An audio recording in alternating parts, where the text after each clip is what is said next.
এখন বাজে সকাল 8টা আর আমি এই সবে উঠে ব্রাশটা মুখে নিয়েছি। আর সূর্যটা যা উঠেছে দেখে মনে হচ্ছে আজকে প্রচুর গরম হবে। আজকে কোচিও ঘুম থেকে উঠতে লেট হয়ে গেছে, তো আশা করি আজকেও লেটই হবে কাজে লাগতে। এখন খেয়ে দিয়ে কাজে লেগে পড়েছি। ফ্রেম প্যানেলিং কালকে পেস্টিং করেছিলাম, তো এখন ভেতরে দুটো পাল্লা বাকি ছিল, ওই দুটো কবজা ছিল নি, তো কবজা আসতে আমি এখন ঝুলিয়ে দিচ্ছি। কোচিকে স্ক্রু টাইট করতে দিয়েছি, বলি দাঁড়া একটু ব্লকটা বানিয়ে নিই। এই দুটো ওয়ার্ড্রপেরই ডোর লাগাতে হবে, বাকি সব মোটামুটি পেস্টিং এর জন্য রেডি আছে।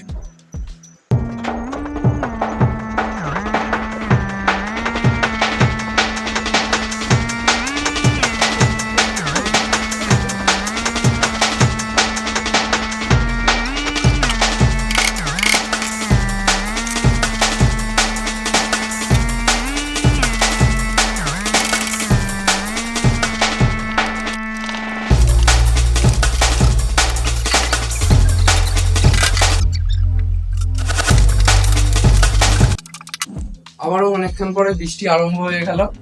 দেখো কি হাওয়া দিচ্ছে, আর ওইদিকে বৃষ্টি হচ্ছে, এদিকে এখনো গুঁড়ো গুঁড়ো পড়ছে।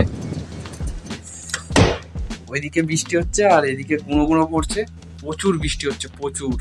ওই দিকটাতে পুরো ধোঁয়া হয়ে গেছে। এখন বাজে প্রায় 7টা। এর আগে আমি সমস্ত পাল্লার মাল কেটে ফেলেছি, এবার পেস্টিং দিচ্ছি। সব রেডি হয়ে গেছে, জয়েন্ট করে পেস্টিং হচ্ছে। সিম্পল ডিজাইন আছে, কিন্তু দেখতে খুব ভালো লাগে। তোমরা দেখবে লাস্ট ফিনিশিং এ আমি দেখাবো।